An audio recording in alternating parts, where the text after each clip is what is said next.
Alright guys, welcome back to the shop. So today we're going to work on getting our side rails completely finished up. So we need to add in our mounting points as well as the bed bolts and just do a little bit of cleanup work. You can see here I did a little bit of epoxy work just to fill in some of the more ugly knots and that off camera. I didn't think there was anything worth showing there because epoxy is just a disgusting thing to use anyway. So I just got it done with, and yeah, we got to just go through and clean up all of our dowels that are poking out, finish sanding these outer two rails, and then add in our profile. But before we can do all that, we have to figure out how we're going to connect our side rails to both the headboard and the footboard. Now, earlier on in the project, I mentioned that I was probably going to do some kind of floating Morrison tenon. So up here you can see that I left enough room to add in 1.5 inch long tenons, but what I've been thinking is that if I just cut that area off, then we're left with a nice square edge on this end. We can just do a floating Morrison tenon joint to help make everything a little bit easier. Because the trick is here, is if I try to cut in a normal tenon, the shoulder of the tenon on these stretchers has to line up perfectly with this end piece here. Then at the same time, it also has to line up perfectly with that shoulder on that side there. So overall, that's going to be a very challenging thing to do. Now, I don't own a domino joiner, which would be kind of the ideal tool for doing this, but I do have a lathe and a little bit of ingenuity. So before I turned on the camera today, I made up this little demo of exactly what I want to do with this. So we've got our piece of maple here, that would be, basically the side rails, and then we've got this little 7/8 dowel. So all I did is using my drill, I took a 7/8 brad point bit, drilled 1.5 inches into the end grain here, which is not an easy thing to do. Then I turned this 7/8 dowel on the lathe.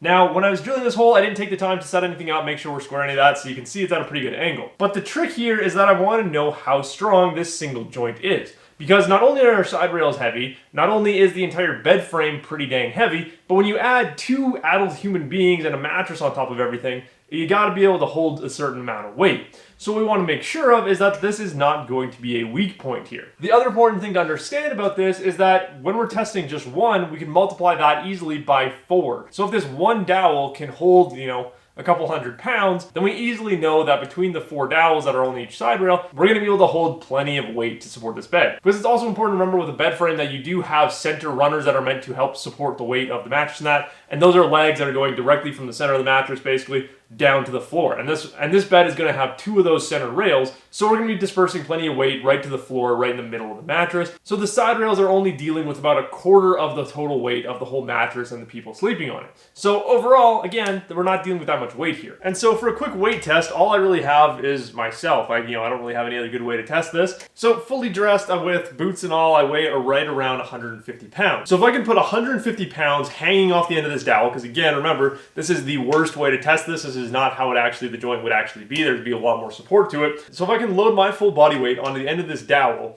and hold it there, then we know that this is going to be just fine. And so from there, it's just simple math. If this dowel can hold my weight of 150 pounds as a single, the dowels on each corner are going to be able to hold up to about 300 pounds. From there, we know that any weight on this bed is going to be dispersed between 2 sides. So then we know that the total weight of this bed can probably hold up to 600 pounds, not including the fact that we have those supports in the middle. So I will admit that I'm kind of terrified to do this because this is going to hurt if this snaps, but let's give it a go. So this is just over 150 pounds. Oh, whew. That's my morning workout. Ow. Anyway, that can hold a lot of weight. So there's a little bit of flex to it, obviously. Oh. But I'm more than happy. I think that's going to be more than strong enough. We don't have any really flex to it anymore than we had before. And this is definitely pretty well driven in there. I can pull it around. I can do all kinds of stuff with it. It's a pretty solid joint. So all that being said, the only real challenge here is drilling our hole nice and straight into our end grain. So as you guys have seen, I've already used the laser levels to do that before, and it works out pretty well. Now the one mistake I did make on the last bed frame is I didn't set up the 2 of them. So when I drill the holes into these bed frames, I'm going to make sure I'm going to set up one on the side so I can make sure I'm keeping it level that way. And I'm going to set one nice and straight down the center so I know I'm keeping it level that way as well.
Okay, so we have all of our dowels or tenons, whatever you want to call them, in place, and they are sitting in there nice and solid. There's absolutely no way that those will ever come out.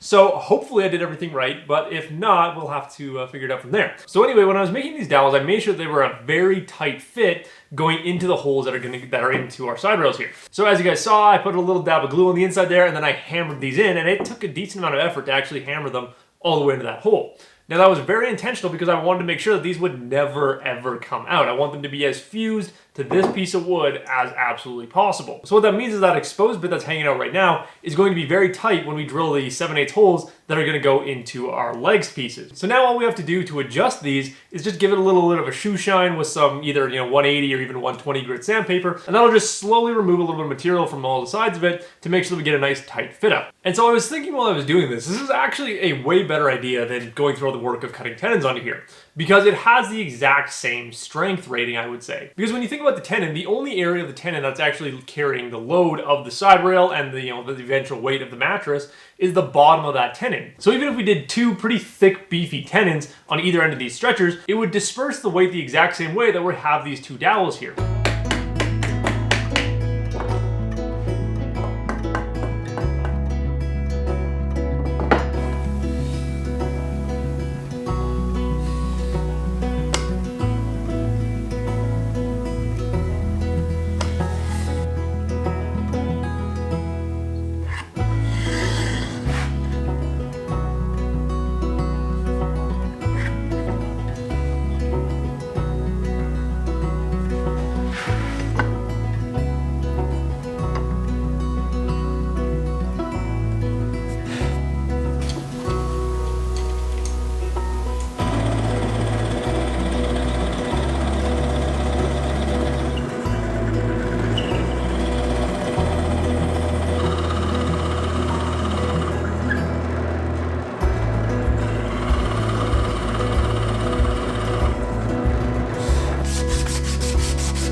Okay, so this is a fun one. The track saw completely screwed up this end here, and I only just realized that right now as I'm trying to fit up these pieces. Because when I was cutting with the track saw, I checked the first few cuts that I did, and I thought that they were coming out just fine.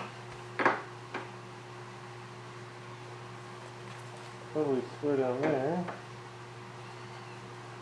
Square up there. Now, I don't know if this was one of the first ones that I did, or I just forgot to check it, but it is astronomically, like it is completely at a slope. So when I get our piece on, it seems like our tenons here were just at a little bit of an angle. So I tried adjusting these to the point where I was able to get the leg piece right up against the board here with the square there. And I could see that clearly when I had the piece nice and square with our face here, that it was just, there was a big gap on the inside here. So that is not gonna do. So now I have to debate whether or not I just completely cut off this edge, including the tenons here with the track saw, and just try to redo it. If you guys can't tell, I am extremely pissed off right now because the fact that I've spent almost $1,000 on this track saw and the whole setup, and it failed me in probably one of the more important cuts of all the things, because I don't really have a way to adjust this whole length of this thing. I'm not happy with the fact that I just paid Makita that much money for a thing that failed me in probably one of the most important times when I needed it. But I don't know. I don't want to blame the tool because there is some operator error that could come into it.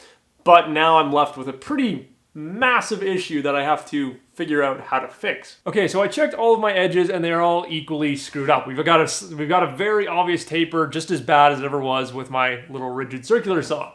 So, not super impressed by that. When I got the saw, I took a lot of time to make sure I set it up square, and I thought that it was going to stay like that. Obviously, assuming that was a dumb thing for me to do. All around, I'm pissed off at the tool, I'm pissed off at myself, and I'm just pissed off at the situation. And so it's just a kind of all around an annoying thing to have to deal with at this stage of a project, because we have to keep these side rails at a fairly specific length. You know, we don't have a whole lot of material that we can burn on here. So I was able to get the track saw dialed in as good as I think I can get with it. I had this butcher block cutting board that I was just going to turn back into parts at some point in time.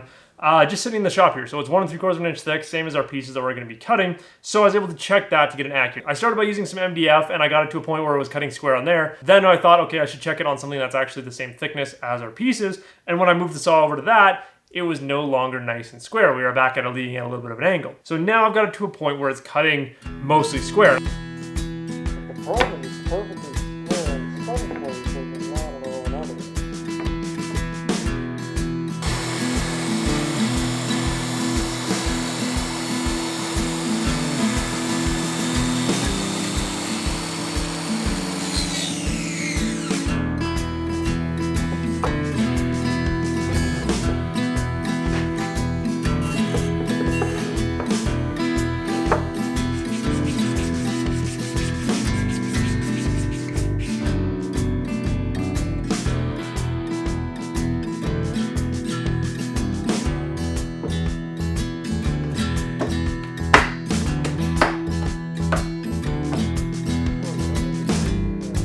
So after all of that, we now have a leg that fits on the exact way I want it to. So you can see that it actually just slides on nice and loosely. We do have a little bit of play in there, and all of that is exactly how I want it to be to allow for wood movement, all that kind of stuff. And I want to make sure that you're not having to fight with the side rails or the footboard when you're trying to put this thing together. Because the main holding power here is going to be that bed bolt. That's just going to hold this leg nice and tight in position. And you can see that on our vertical here, we don't have any play. On our horizontal here, we have a little bit of play, and that's exactly where I want it to be. So as long as we're not moving around on the vertical, we know that we're good. We got a nice tight fit that way. And you can see that our piece just comes right on and right off. So as soon as you put that bed bolt in, it's locked in place. As soon as you take that bed bolt out, you can just pop the footboard right off. There's nothing in there that is going to prevent you from assembling and disassembling. You know, you're not going to need a mallet to be hammering this stuff together. And so I'm going to call it a day here because we got that one leg fitted up, and that is basically all I have the stamina for. The fact that we have to go back through and redo literally everything we did today is horribly annoying. The other part of this is that I don't like what this is doing to my nice expensive drill bit here.